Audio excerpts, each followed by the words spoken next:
Bulletin में सबसे पहले आपको बताएं, आईसीसी ने चैंपियंस ट्रॉफी का शेड्यूल बाज़ाब्ता तौर पर जारी कर दिया है। इवेंट का इफ्तिताही मैच 9 फरवरी को पाकिस्तान और न्यूजीलैंड के दरमियान कराची में खेला जाएगा।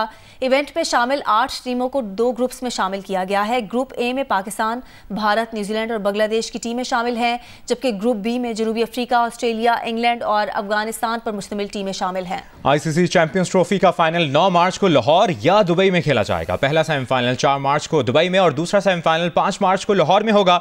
भारत फाइनल में ना पहुंचा तो फिर फाइनल लाहौर में ही होगा। आईसीसी चैंपियंस ट्रॉफी के तमाम मैचेस डे एंड नाइट होंगे। तमाम मैचेस पाकिस्तानी वक्त के मुताबिक दोपहर 2 बजे शुरू होंगे।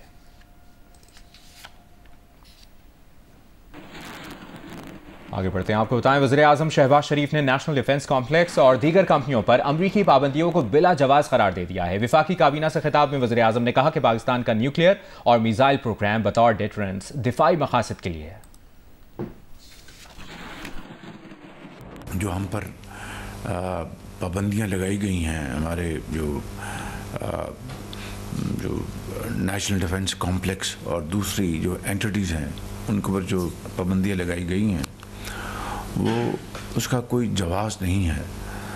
पाकिस्तान कतई तौर पर कोई ऐसा इरादा नहीं रखता जहाँ पर हमारा जो न्यूक्लियर जो सिस्टम है वो एग्रेसिव हो। ये तो 100% पाकिस्तान के डिफेंस में it is just deterrence, nothing else. It's a programme to defend Pakistan. खुदा न खास्ता पाकिस्तान के ख़िलाफ़ कोई अगर एग्रेशन होता है, हमारा सिर्फ और सिर्फ डिटरेंस के तौर पर हम इसको अपना दिफा करेंगे। फॉरेन ऑफिस ने एक भरपूर कॉम्प्रिहेंसिव जवाब दिया है, लेकिन एक बात तय है कि ये प्रोग्राम जो है पाकिस्तान का न्यूक्लियर, ना ये मेरा है ना ये काबीना के ऑनरेबल मेंबर्स का है, ये पाकिस्तान के 24 करोड़ ये अवाम का ये प्रोग्राम है, जो उनके दिलों से भी उनको अपने अजीज़ हैं उनको। इसके ऊपर कोई कतन कॉम्प्रोमाइज़ नहीं होगा और पूरी कौम इस प्रोग्राम के ऊपर यकसू है। चेयरमैन पाकिस्तान पीपल्स पार्टी बिलावल भुट्टो जरदारी ने कहा है कि तेज़ रफ्तार इंटरनेट हर शहरी का बुनियादी हक है। अब इंफ्रास्ट्रक्चर मोटरवेज नहीं बल्कि ब्रॉडबैंड इंटरनेट है। IBS अखर के कॉन्वोकेशन से खिताब में चेयरमैन पीपल्स पार्टी ने यह भी कहा कि नौजवानों को जमहूरी तरीके से डिजिटल राइट्स बिल के लिए जद्दोजहद करना होगी।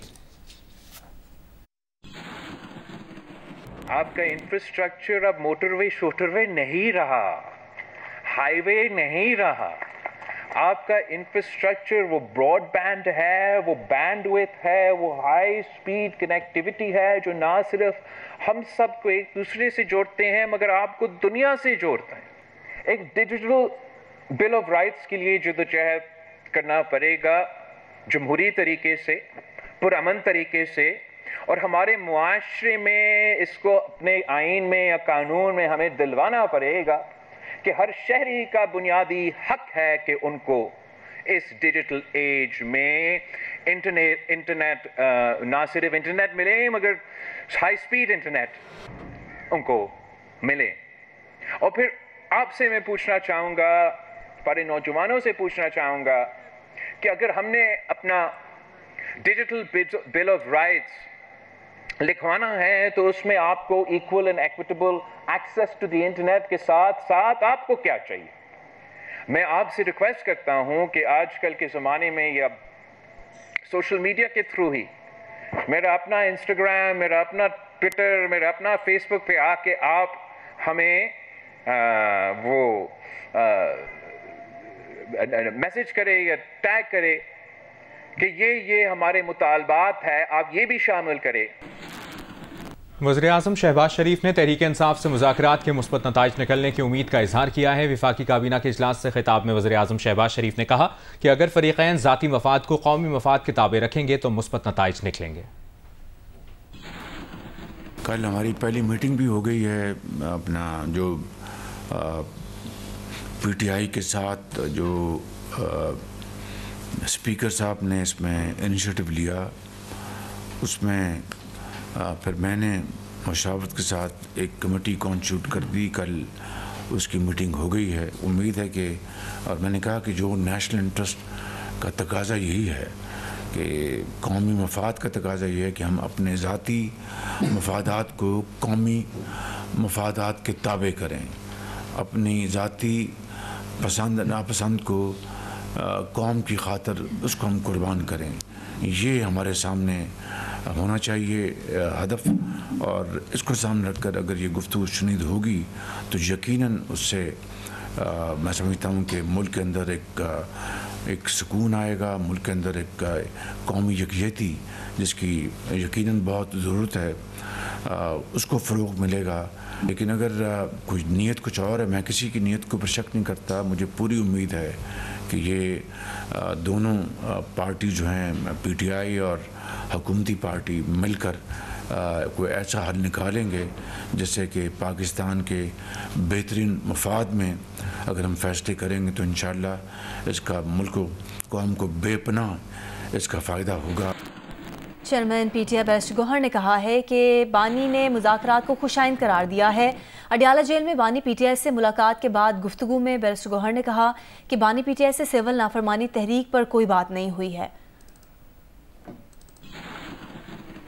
اور خان صاحب کو میں نے بتایا ہے جو مذاکرات شروع ہوئے، خان صاحب نے کہا ٹھیک ہے، اچھی بات ہے، مذاکرات ہو رہے ہیں، لیکن ایک ٹائم فریم ہونا چاہیے، اس ٹائم فریم کے اندر اس میں کوئی پیش رفت ہونی چاہیے۔ ہم ایکسپیکٹ کر رہے ہیں وہ یہی کہ جی جلد سے جلد جتنے بھی ہمارے مطالبات ہیں، 2 میجر مطالبات ہیں اور بڑے جائز مطالبات ہیں، اس پہ کوئی پیش رفت ہونی چاہیے۔ یہ بات بالکل نہیں ہے کہ ہمارے ممبر آنا نہیں چاہ رہے تھے یا ان کی ریزرویشنز ہے۔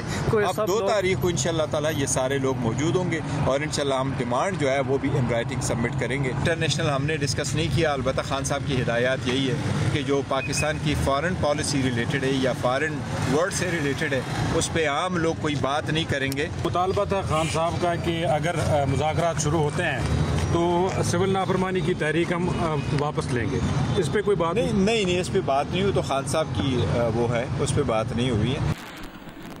پارا چنار میں سڑک کھولنے کے لیے مجلس وحدت المسلمین کے کراچی اور لاہور میں دھرنے، کراچی میں نمائش رنگی اور لاہور میں پریس کلب کے باہر MWM کا علامتی دھرنا جاری ہے۔ لاہور میں دھرنے کی وجہ سے ٹریفک کی روانی بری طرح متاثر ہے۔ ابھی آپ کو براہ راست یہ چلتے ہیں، گورنر سندھ کامران ٹسوری اس وقت مہاجر کلچر ڈے کی تقریب سے خطاب کر رہے ہیں۔ اعلان کیا پریس کانفرنس کی، جس پر میں ڈاکٹر خالد مقبول صدیقی بھائی اور اپنی پوری MQM پاکستان کا بھی شکر گزار ہوں، تمام کارکنان کا، تمام شعبہ جات کا، تمام باجیوں کا، جنہوں نے اس دن کو خوب سے خوب تر بنانے کے لیے اس گورنر ہاؤس کا ساتھ دیا۔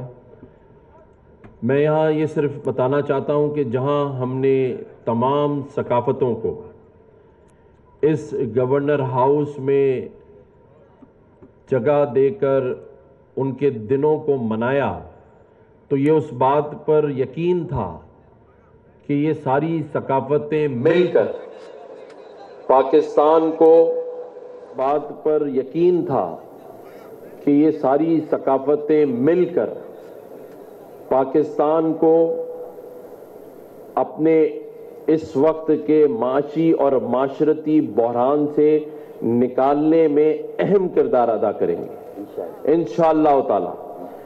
اور آج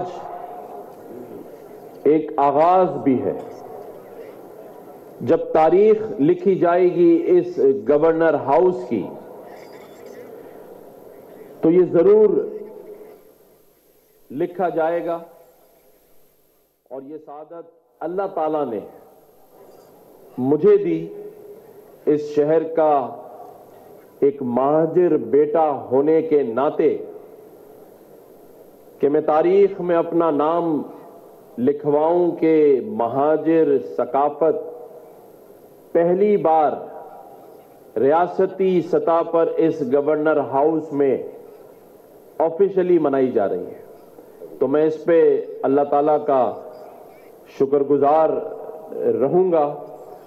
ویسے تو بہت سارے گورنرز آئے، لیکن یہ سعادت اللہ تعالیٰ نے میرے نصیب میں لکھی، اور اس پر میں شکریہ ادا پھر کروں گا اپنی پارٹی کا کہ جنہوں نے اس کی حمایت کر کر इस दिन को कामयाब बनाने के लिए मेरा साथ दिया और आज हम इस दिन को जोरों शोरों से हाउस की तरफ गामजन है।